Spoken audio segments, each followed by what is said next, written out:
Hi students, welcome to our channel Vijay Science Classes. How is your study going on? अच्छी चल रही है, चलनी भी चाहिए।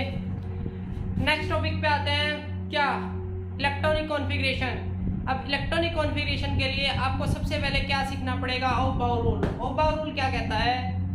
ओहम प्रिंसिपल क्या कहता है? ओहम प्रिंसिपल क्या कहता है? मैंने फिगर बनाई हुई है।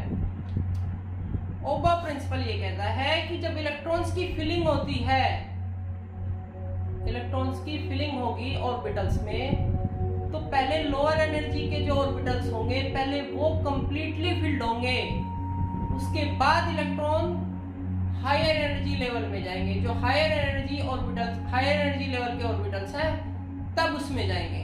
पहले लोअर एनर्जी लेवल के जो ऑर्बिटल्स होंगे पहले उनमें जाएंगे, उसके बाद जब वो कंप्लीटली फिल्ड हो जाएंगे उसके बाद वो जंप करेंगे किसमें? नेक्स्ट, यानी नेक्स्ट हायर एनर्जी ऑर्बिटल्स में।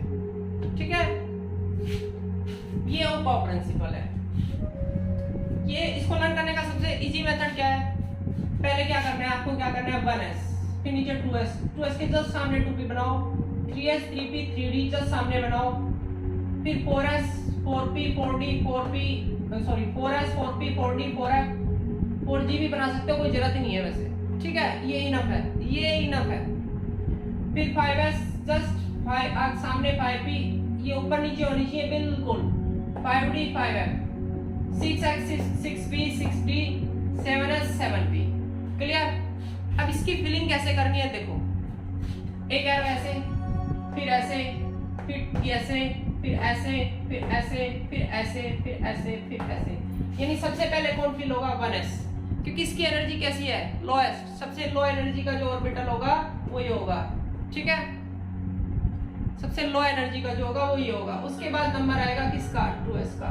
ऐसे चलेंगे घूम के, 1s, फिर घूम के आएंगे 2s पे, फिर घूम के आएंगे ऊपर से 2p, उधर से आएंगे 2p 3s, फिर पीछे से आएंगे 3p 4s, फिर पीछे से आएंगे 3d 4p 5s, फिर पीछे से आएंगे 4d 5p 6s, फिर पीछे से आएंगे 4f 5d 6p 7s, फिर पीछे से आएंगे 5f 6d 7p। ठीक है, लेकिन 12 तक आपको यहाँ तक जरूरत नहीं है।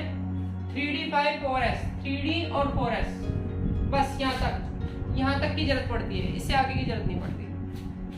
ठीक है, हाँ कंपटीशन के लिए मान सकता है कि जरूरत पड़ेगी, उसके लिए मैंने आपके लिए बना दी। तो ओहम ने क्या रूल दिया? ओहम ने रूल ये दिया कि जो सेम सबसेल के जो इलेक्ट्रॉन्स होंगे वो पहले क्या करेंगे? लोअर एनर्जी के जो ऑर्बिटल्स होंगे उनमें फील्ड होंगे कंप्लीटली। जब तक कंप्लीटली फील्ड ना हो जाए तब तक वो नेक्स्ट हायर एनर्जी लेवल के जो ऑर्बिटल है उनमें एंट्री नहीं कर सकते। पहले फर्स्ट जो लोअर एनर्जी के ऑर्बिटल्स हैं पहले वो फुल्ली ऑक्यूपाइड होंगे। फुल्ली ऑक्यूपाइड होने के बाद तब नेक्स्ट हायर एनर्जी ऑर्बिटल्स में वो एंट्री करेंगे। Is that clear? चलिए जी, चलो इसी बना के देखते हैं ओहम प्रिंसिपल की हेल्प से इलेक्ट्रॉनिक कॉन्फ़िगरेशन। इलेक्ट्रॉनिक कॉन्फ़िगरेशन,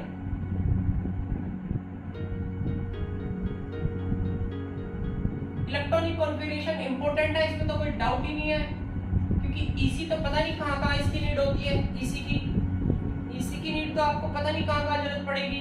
ठीक है, तो ईसी तो आपको सबसे पहले आनी चाहिए। चलिए जी, चलो सोडियम का एटम ले लेते हैं। एटॉमिक नंबर 11, तो इलेक्ट्रॉन कितने में? 11। पहले 1s फिल होगा।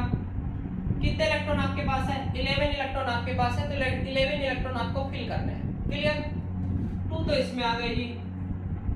अभी कितने बचे हैं? 9 बचे हैं जी। अभी 1s के बाद आता है 2s। देखो 1s, फिर पीछे से घूम के आएंगे 2s। मैक्सिमम किसी भी ऑर्बिटल में s वाले में, s में मैक्सिमम मैं बताता हूं, s में मैक्सिमम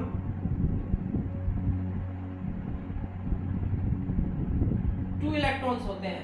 2 इलेक्ट्रॉन से ज्यादा s में ऑक्यूपाइड नहीं हो सकते, क्योंकि s सबसेल का एक ही ऑर्बिटल होता है s।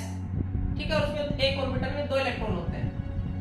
जो p वाला सबशेल है, these are subshell not orbital.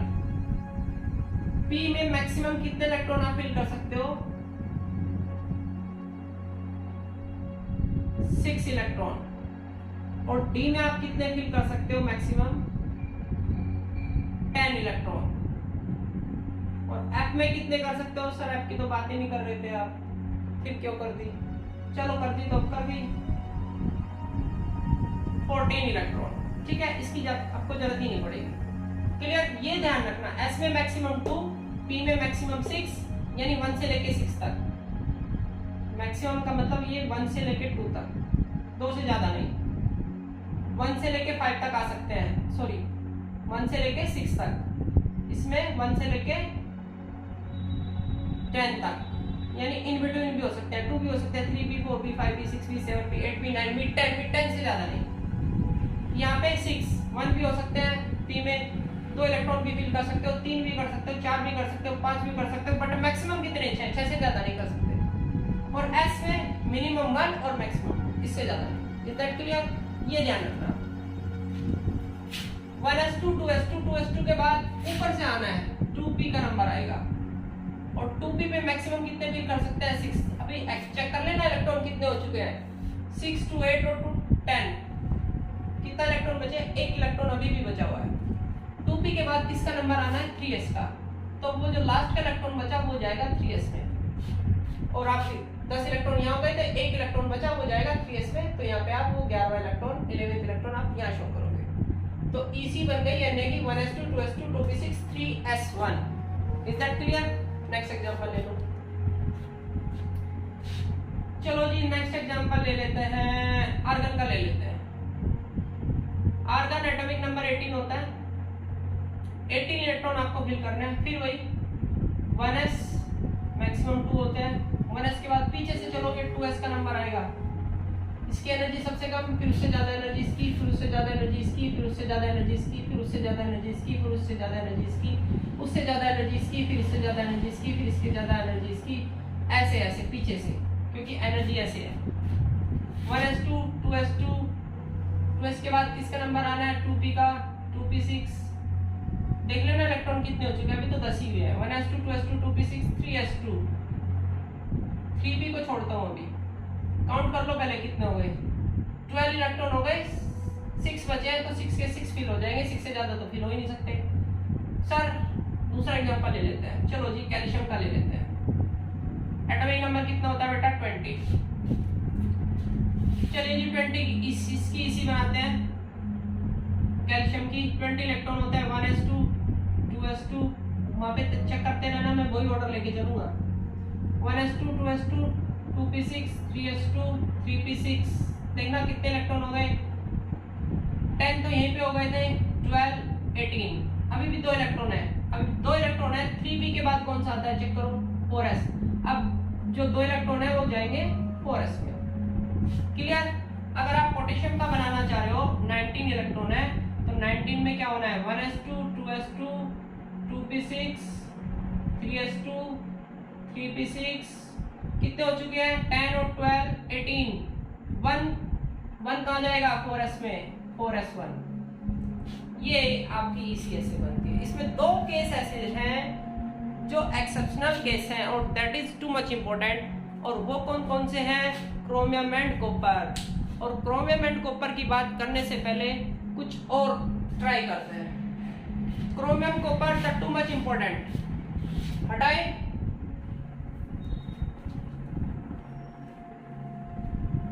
इसको लर्न करके रखना, यहाँ तक तो लर्न करके ही रखना है। कहाँ तक? 1s2 2s2 2p6 3s2 3p6 4s2 3d तक, 3d तक तो लर्न करके ही रखने हैं। 3d तक आपका काम हो जाएगा, बोर्ड के लिए आपका 3d तक काम हो जाएगा। चलिए जी, कभी कभी ऐसा भी होता है कि उसने ये दे दिया जी Na पॉजिटिव भी बनाइए जी इलेक्ट्रॉनिक कॉन्फ़िगरेशन। Na का एटॉमिक नंबर कितना होता है? 11 एक पॉजिटिव चार्ज है, यानी 1 इलेक्ट्रॉन तो निकल चुका है। इलेक्ट्रॉन इसमें है अवेलेबल कितने? 10 इलेक्ट्रॉन। तो EC बनेगी बेटा 10 इलेक्ट्रॉन की, ये ध्यान रखना, कभी 11 की बना दो। अगर चार्ज है, अगर पॉजिटिव चार्ज है तो इलेक्ट्रॉन निकाल देना एटॉमिक नंबर में से। जितना एटॉमिक नंबर उतने इलेक्ट्रॉन, तो उतने इलेक्ट्रॉन से अगर एक सिंगल यूनिट चार्ज है, 1 इलेक्ट्रॉन निकाल देना। 2 + 2 का चार्ज है तो 2 इलेक्ट्रॉन निकाल देना, और नेगेटिव चार्ज है तो इलेक्ट्रॉन ऐड कर देना, तब जाके EC बनानी है। कैटायन एनायन की EC कब बनाओ, कैसे बनाओगे? अगर पॉजिटिव चार्ज है, जितना पॉजिटिव चार्ज है उतने इलेक्ट्रॉन निकाल देना, नेगेटिव चार्ज है तो उतने इलेक्ट्रॉन ऐड करके तब Ec बनाना। अब इस पे हो गए 10 इलेक्ट्रॉन, तो Ec बन जाएगी 1s2 2s2 2p6 6 2 8 और 10। Clear? Like Ca+2 atomic number कितना होता है 20, 20 में से 2 इलेक्ट्रॉन तो निकल चुके हैं भैया, तो Ec कितने की बनेगी 18 इलेक्ट्रॉन की। बनाइए जी Ec 18 इलेक्ट्रॉन की। 1s2 2s2 2p6 देखते रहना, वही ऑर्डर है, इंक्रीजिंग ऑर्डर है, एनर्जी का इंक्रीजिंग ऑर्डर में ही फिल कर रहा हूं। 1s2 2s2 2p6 3s2 3p। Stop करिए जरा, चेक करो कितने हो चुके हैं, 18 से ज्यादा नहीं करने हैं। 12 6 2 8 2 10 और 12 कितने बचे 6 और बचे, ये कर दीजिए। 2 इलेक्ट्रॉन हमने इसमें से ऑलरेडी निकाल दिए थे क्योंकि +2 चार्ज है, जब +2 चार्ज है तो 2 इलेक्ट्रॉन इसमें निकले। क्लियर? चलिए सर Cl- की बनाइए। नेगेटिव चार्ज एटॉमिक नंबर होता है 17। एक नेगेटिव चार्ज है तो एक इलेक्ट्रॉन इसने एक्सेप्ट कर रखा है, तो इस पे इलेक्ट्रॉन टोटल इलेक्ट्रॉन हुए कितने, टोटल इलेक्ट्रॉन हो चुके कितने हैं 18, तो Ec बनेगी 18 की ना कि 17 की। बात समझ में आ रही है? अगर नेगेटिव चार्ज है तो इलेक्ट्रॉन ऐड कर देना, जितना भी नेगेटिव चार्ज है, -2 होता है सपोज तो 2 इलेक्ट्रॉन ऐड कर देते हैं। क्लियर? प्लस का चार्ज है तो इलेक्ट्रॉन रिमूव कर देना, तब जाके Ec बनानी है, कैटायन आयन। तो 18 की बनानी है, 17 और 18 की बना दीजिए। 1s2 2s2 2p6 3s2 3p। अभी वेट करें। अच्छा इसका भी 18 आ रहा है तो इसकी भी वही बनेगी 6 2 8 10 12 और 6 18। Is that clear? कैटायन की भी मैंने आपको सिखा दी, एनायन की भी सिखा दी और सिंपल एटम की तो आपने सबसे पहले सीख ली। क्लियर? अब बात आती है किसकी, क्रोमियम और कॉपर की। चलिए जी अब बात करते हैं किसकी, exception case chromium and copper. Chromium और कॉपर की इसी की बात करते हैं, that is too much important, सबसे ज्यादा इंपॉर्टेंट है इसी किसकी, क्रोमियम और कॉपर की। चलिए जी पहले ले लेते हैं क्रोमियम एटॉमिक नंबर 24। इन्हों तो बेटा यहाँ पे छप जाने चाहिए, एटॉमिक नंबर होता है 24। बनाइए जी इसी, इस रूल के अकॉर्डिंग अगर देखें तो इसी क्या बननी चाहिए 1s2 2s2 2p6 3s2 3p6 और 3p6 के बाद आता है 4s। देखना कितने इलेक्ट्रॉन हो चुके हैं 10 2 12 6 18 और 2 20 और 4s के बाद किसका नंबर आता है जी 3d का। 6 4 10 12 18 20 और 4। तो इस रूल के अकॉर्डिंग तो होनी चाहिए इलेक्ट्रॉन की कॉन्फ़िगरेशन ये, बट इसकी इसी ऐसी होती ही नहीं। इसकी एक्चुअल इसी जो होती है ये इसकी इसी एक्चुअल इसी नहीं होती, इसीलिए इसको एक्सेप्शन केस बोलते हैं क्रोमियम को। ऐसे ही कॉपर का आएगा, क्रोमियम की जो एक्चुअल इसी होती है वो ये होती है 1s2। रीजन भी बताएंगे क्यों होती है 1s2 और पूछता भी है, that is very important for your board exam के लिए, 11th के एग्जाम के लिए आपके लिए टू मच इंपॉर्टेंट है क्रोमियम एंड कॉपर। पूछता है, रीजन पूछता है कि क्यों होते हैं ये वाली जो कॉन्फ़िगरेशन होती है ये ऐसी ही क्यों होती है एक्चुअल कॉन्फ़िगरेशन।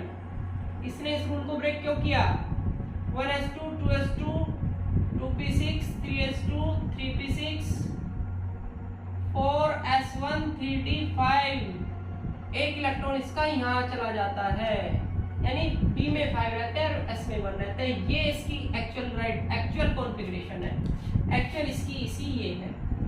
ऐसे ही कॉपर की बात कर ले जरा एक बार, फिर रीजन पे आएंगे। Copper atomic number 29। इस रूल के अकॉर्डिंग क्या होनी चाहिए 1s2 2s2 2p6 3s2, order check कर लेना वही आएगा 3s2 3p6 4s और 3d। 4s2 और 3d कितने हो गए टोटल चेक कर लो 10 2 12 6 18 2 20 3d 9। बट ये रॉन्ग है, क्योंकि ये भी एक्सेप्शन केस है। इसकी एक्चुअल कॉन्फ़िगरेशन जो होती है वो ये होती है, बस लास्ट में चेंज होगा 1s2 2s2 2p6 3s2 3p6 4s2 not 4s2। एक इलेक्ट्रॉन इसका यहाँ रहेगा और एक इलेक्ट्रॉन जंप कर जाएगा 3d, यहाँ हो जाएंगे 10। ये इसकी एक्चुअल कॉन्फ़िगरेशन है, ये रॉन्ग कॉन्फ़िगरेशन है। ये दोनों एक्चुअल कॉन्फ़िगरेशन इसी ये। अब सर क्यों होती है, बात आई क्यों होती है। चलिए, इसके दो रीजन होते हैं, एक सिमेट्रिकल डिस्ट्रीब्यूशन होता है और एक एक्सचेंज ऑफ एनर्जी होता है। सिमेट्रिकल डिस्ट्रीब्यूशन होता है और एक एक्सचेंज ऑफ एनर्जी होता है।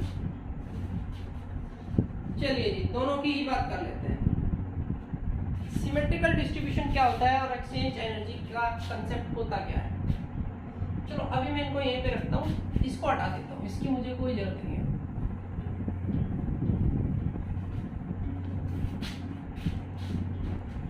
तो कॉपर और क्रोमियम की जो ईसी होती है वो ऐसी ही क्यों होती है, उसका रीजन क्या है। उसका रीजन है कि इसके दो रीजन होते हैं। एक होता है क्या, जो मैंने अभी बताया था, क्या सिमेट्रिकल डिस्ट्रीब्यूशन, और दूसरा क्या होता है एक्सचेंज एनर्जी। और सब ये क्या होते हैं, चलो देखते हैं क्या होते हैं।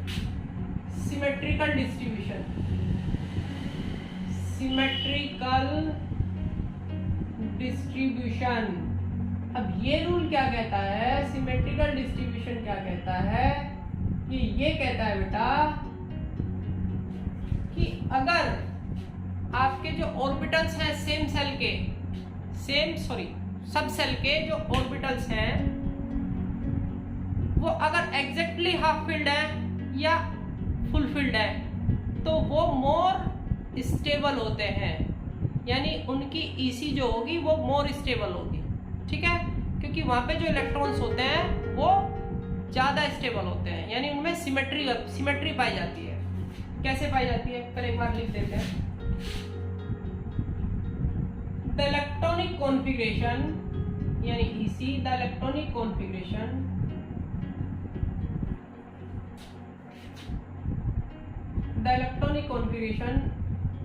of any atom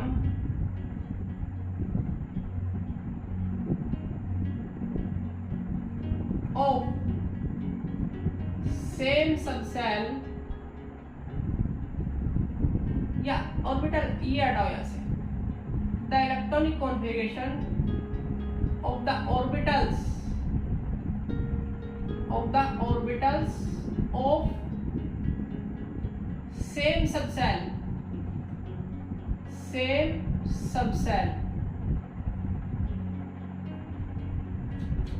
are more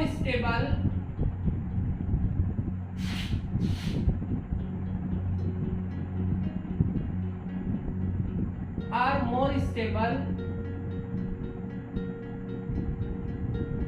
when they are exactly half filled or full filled, half filled या full filled।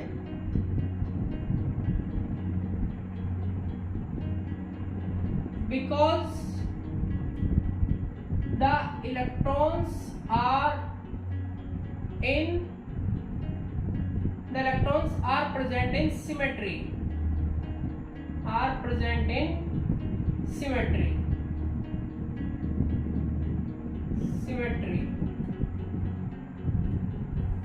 तो इलेक्ट्रॉनिक कॉन्फ़िगरेशन जो होगी वो मोर स्टेबल होगी किसकी, या तो वो एग्जैक्टली हाफ फील्ड हो या एग्जैक्टली फुल फील्ड हो।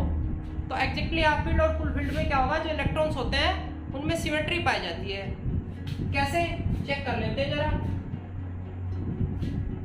चलो पहले रॉन्ग वाली ले लेते हैं, ये लास्ट की लेते हैं, ये लास्ट की चेक करते हैं। 4s 4 ये शेल, ये नंबर ऑफ शेल को रिप्रेजेंट करता है, ये सब सेल को। एस सब सेल में एक ही ऑर्बिटल होता है और वो एस ही होता है। अब अब 4s में कितने इलेक्ट्रॉन हो गए? 2 इलेक्ट्रॉन हो गए। आप हाफ एरो से भी टीचर हाफ एरो से भी डिनोट कर देते हैं इलेक्ट्रॉन को। ये इलेक्ट्रॉन रिप्रेजेंट करने का तरीका होता है ऑर्बिटल में, और फुल एरो से भी रिप्रेजेंट कर सकते हो।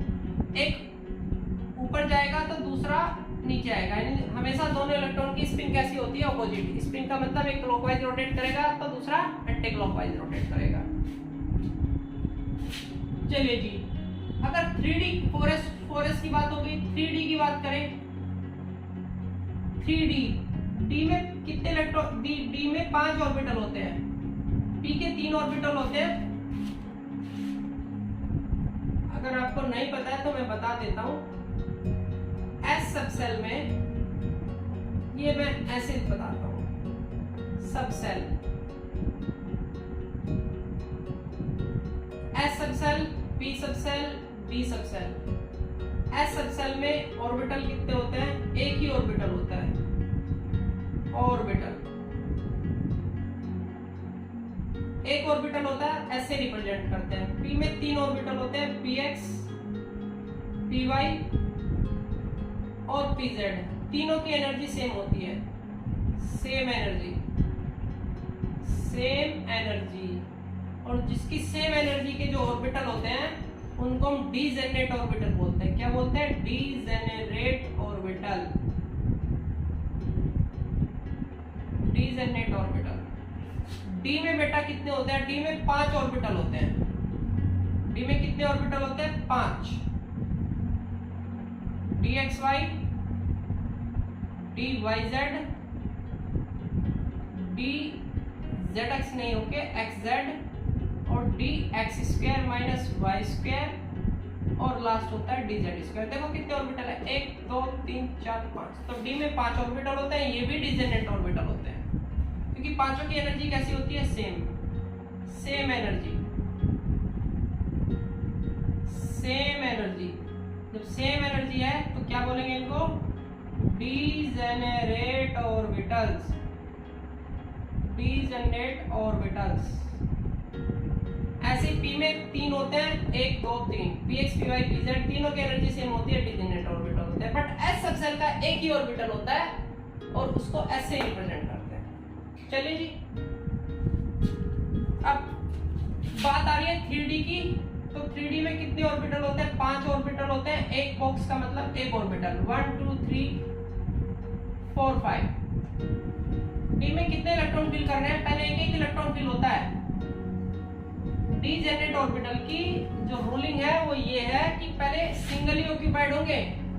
जब पहले एक एक फिल हो जाएगा सब में, तब पेयरिंग होगी जाके स्टार्ट। ठीक है। डी में 4 electron, first, second, third, fourth, fifth तो खाली रह गया ना, तो यहाँ सिमेट्री नहीं है। बट अगर इसकी बात करें एक्चुअल कॉन्फ़िगरेशन की, चलिए जी एक्चुअल कॉन्फ़िगरेशन की बात कर लेते हैं।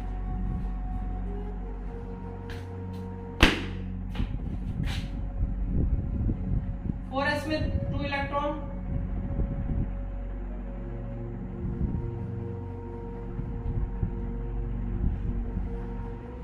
One two three four 5। अब की बार फोरस में 1 इलेक्ट्रॉन है। डी में कितने इलेक्ट्रॉन है? 5 इलेक्ट्रॉन है, 1 2 3 4 5। देखो ये क्या है? Exactly half filled orbital, exactly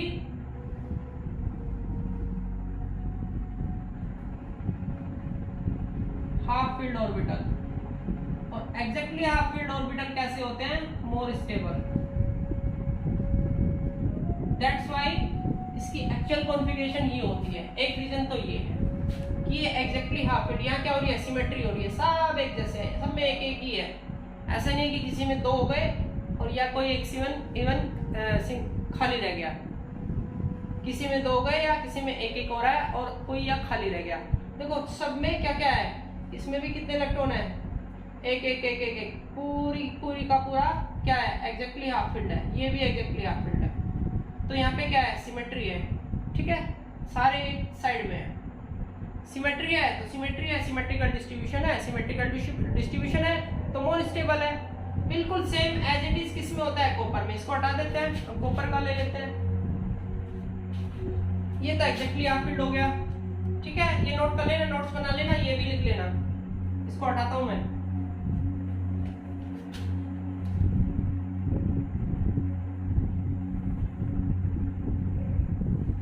copper की बात करें जरा, आइए कॉपर पे। पहले रोम वाली कॉन्फ़िगरेशन लेते हैं। 4s कितने इलेक्ट्रॉन है, 2, फिर कीजिए। 4s के बाद आ रहा है 3d में वही 5 ऑर्बिटल होने हैं, d में 5 बॉक्सेस बना लीजिए, 1 2 3 4 5, 9 इलेक्ट्रॉन। फर्स्ट पहले सिंगली ऑक्यूपाइड होंगे, second, third, fourth, fifth, six, 7, 8, 9। देखो रह गया बेटा एक। ये तो कंप्लीटली फिल्ड हो गए, लेकिन फिफ्थ ऑर्बिटल जो है वो आपका वो हाफ फिल्ड रह गया, यानी यहाँ सिमेट्री नहीं बनी। सिमेट्री नहीं बनी तो ये स्टेबल कॉन्फ़िगरेशन, स्टेबल इसी नहीं है। तो अब एक्चुअल वाली अगर लें, एक्चुअल वाली में क्या करना है, एक्चुअल वाली में यहाँ पे एक हटा के यहाँ पे एक जाना है। बी में कितने होने हैं, 10। देखो कैसा हो गया, फुल फील्ड। कैसा हो गया बेटा, फुल फील्ड। और फुल फील्ड है तो स्टेबल कॉन्फ़िगरेशन है। फुल फील्ड की वजह से स्टेबल हुई। स्टेबल क्यों हुई, क्योंकि यहाँ पे क्या है, सिमेट्री प्रेजेंट है। Symmetry is present. तो फर्स्ट रीजन तो होता है सिमेट्री का। अब चलते हैं सेकंड रीजन पे। Is that clear? ये दोनों के दोनों रीजन आपसे पूछ सकता है, सिमेट्रिकल डिस्ट्रीब्यूशन वाला रीजन भी और एक्सचेंज ऑफ एनर्जी वाला भी। क्लियर?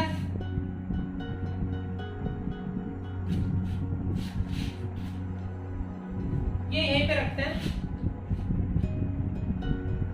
लास्ट की ले लेते हैं, लास्ट की चाहिए हमें।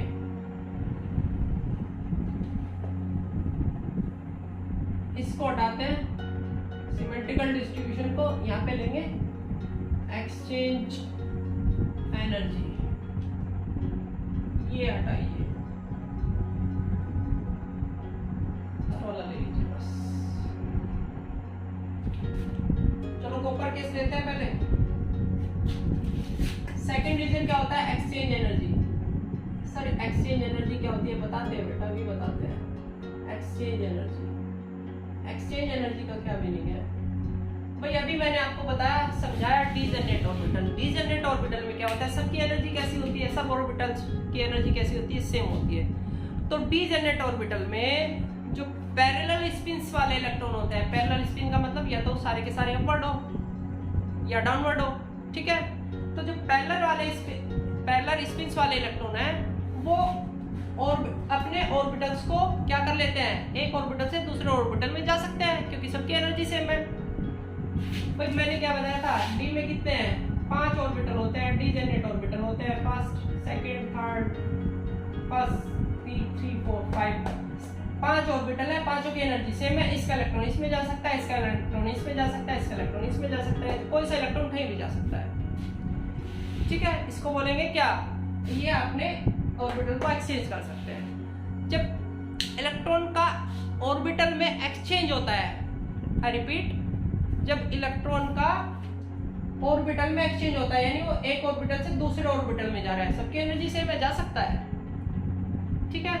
तो एनर्जी रिलीज होती है, और जितनी ज्यादा एनर्जी रिलीज होगी उतना ज्यादा वो स्टेबल होगा। This is called exchange of energy. यानी जितनी ज्यादा एनर्जी रिलीज होगी, यानी जितनी ज्यादा एक्सचेंजेज होंगे, एनर्जी रिलीज कब होगी, जब वो एक ऑर्बिटल से दूसरे ऑर्बिटल में जाएगा, यानी एक्सचेंज करेगा, ऑर्बिटल को एक्सचेंज करेगा तो एनर्जी रिलीज होगी। तो जितने ज्यादा एक्सचेंजेज होंगे उतनी ज्यादा एनर्जी रिलीज होगी, जितनी ज्यादा एनर्जी रिलीज होगी वो उतना मोर स्टेबल हो जाएगा। चलो अब चेक करते हैं,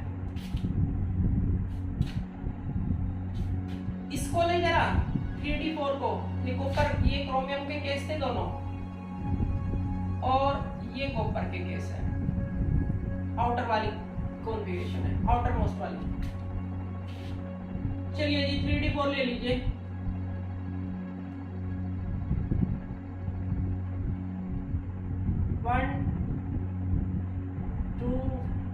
3 4 5। चलो पहले 3d4 लेते हैं। 3d4 ये वाली 2 3 4।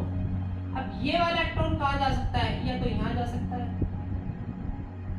या यहाँ जा सकता है या यहाँ जा सकता है। क्लियर? क्लियर हुई बात? कितने एक्सचेंज हुए? नंबर ऑफ एक्सचेंजेस चेक करो कितने हैं। नंबर ऑफ एक्सचेंजेस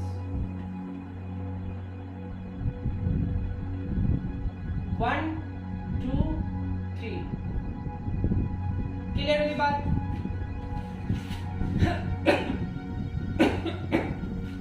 उसमें नहीं जाएगा, उसमें नहीं जाएगा क्योंकि उसमें तो इलेक्ट्रॉन है ही नहीं। ठीक है, वो एक्सचेंज वहीं पे करेंगे जहाँ पे इलेक्ट्रॉन्स होंगे, प्रेजेंट होंगे, ऑलरेडी प्रेजेंट होंगे। अब सेकंड वाले का देखिए, सारे चेक करेंगे, first second third fourth fifth, 1 2 3 4 पांचों तो है ही नहीं। अब फर्स्ट वाला सेकंड के साथ एक्सचेंज कर चुका है, तो अब सेकंड वाला किसके साथ कर सकता है? या तो थर्ड के साथ करेगा या सिर्फ फोर्थ के साथ करेगा। अब की बार नंबर ऑफ फर्स्ट के साथ तो ऑलरेडी कर चुका है, पीछे नहीं आओगे क्योंकि फर्स्ट वाला पीछे तो हो चुकी है, पहले वाले तो सबके साथ एक्सचेंज कर चुका है। नंबर ऑफ एक्सचेंजेस कितने हुए? नंबर ऑफ एक्सचेंजेस 1 और 2 कितने हुए? 2 हुए। अब थर्ड वाला कहाँ जा सकता है? ओनली फोर्थ पे। अब की बार एक्सचेंजेस कितने होंगे? अब की बार तो एक ही एक्सचेंज होगा, पॉसिबल है फर्स्ट सेकंड, क्योंकि सेकंड वाला तो कर चुका है, थर्ड के साथ भी फोर्थ के साथ भी। थर्ड वाले ने फोर्थ के साथ नहीं किया, तो थर्ड वाला अब की बार फोर्थ के साथ। अब की बार नंबर ऑफ एक्सचेंज कितना हुआ? नंबर ऑफ एक्सचेंज अब की बार नंबर ऑफ एक्सचेंज कितना हो रहा है? ओनली 1। टोटल एक्सचेंजेस देख लीजिए। अब टोटल एक्सचेंजेस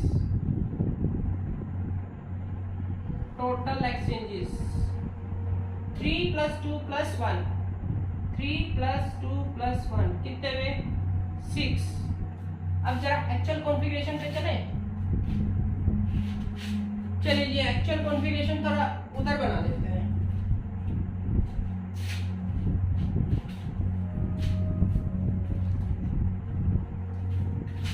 थ्री डी 5 की एक्चुअल कौन सी थी? 3d5 वाली। 3d5 चेक करें। चलिए जी 3d5 पे आते हैं। 1 2 3 4 5 कितने इलेक्ट्रॉन है? 5 इलेक्ट्रॉन है। 5 इलेक्ट्रॉन है, फिल कीजिए। फर्स्ट सेकंड पहले सिंगल ऑक्यूपाइड होंगे सारे के सारे, सेम एनर्जी के हैं। थर्ड फोर्थ और फिफ्थ। नंबर ऑफ एक्सचेंजेस निकालिए। पहले वाला दूसरे पे जा सकता है, तीसरे पे भी जा सकता है, चौथे के साथ भी एक्सचेंज कर सकता है, पांचवे के साथ भी एक्सचेंज कर सकता है। यहाँ नंबर ऑफ एक्सचेंजेस कितने हुए? Number of exchanges 1 2 3 4 1 2 3 4। अब की बार सेकंड वाला देखो कितना एक्सचेंज कर सकता है?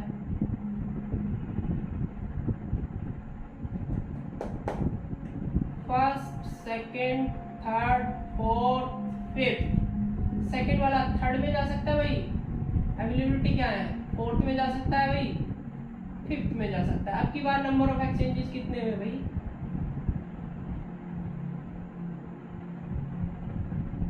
1 2 3। अब थर्ड वाले का नंबर है। अब की बार टर्न है किसकी? थर्ड वाले की। 1 2 3 4 5। थर्ड वाला कहाँ जा सकता है? फोर्थ में जा सकता है और फिफ्थ में जा सकता है ओनली। यहाँ पे नंबर ऑफ एक्सचेंजेस कितने हुए?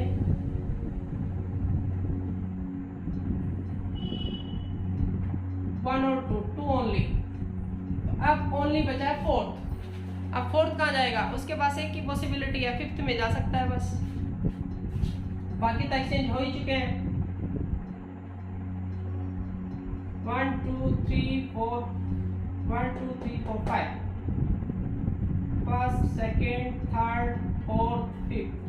फोर्थ वाला जाएगा सिर्फ फिफ्थ में, क्योंकि थर्ड और फोर्थ का तो ऑलरेडी हो चुका है, फर्स्ट में सबका हो चुका था। नंबर ऑफ एक्सचेंजेस अब की बार only and only number of exchanges कितने हैं, ओनली 1। अब टोटल एक्सचेंज काउंट करना जरा इसमें, टोटल एक्सचेंजेस 4 + 3 + 2 + 1, कितने एक्सचेंजेस आए भैया 10, उधर कितने आए थे 6। तो मोर स्टेबल कौन हुआ, मोर स्टेबल ये हुआ। दैट्स व्हाई इसकी एक्चुअल कॉन्फ़िगरेशन होती है ये वाली 4s1 3d5। Is that clear?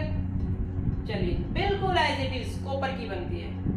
Copper में कितने हैं, एक बार 9 बना लेना, एक बार 10 बना लेना, ठीक है। फिर एक्सचेंजेस निकाल लेना, एक्सचेंजेस उसमें ही ज्यादा आएंगे, क्लियर। तो जिसमें जितने ज्यादा एक्सचेंजेस आएंगे और सिमेट्री जिसमें जितनी ज्यादा होगी, सिमेट्री तो मैंने दोनों की बता ही दी है। एक्सचेंजेस 10 वाले के निकाल लेना, 9 वाले के निकाल लेना, 10 वाले के ज्यादा निकल के आएंगे। Is that clear? तो ये मोर स्टेबल है, दैट्स व्हाई ये इसकी एक्चुअल कॉन्फ़िगरेशन है 4s1 3d5 और 4s1 3d10। दोनों की दोनों इंपॉर्टेंट है क्योंकि एक्सेप्शनल केस है। Is that clear? चलिए जी, अब इसी में और कुछ बताना है आपको, इसी में और क्या बताएं आपको?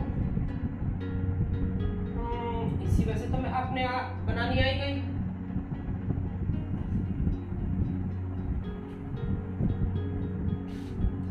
एक्सेप्शनल केस भी आपके हो गए, ओबाउ से इसी बनती है, ओबाउ के रूल से।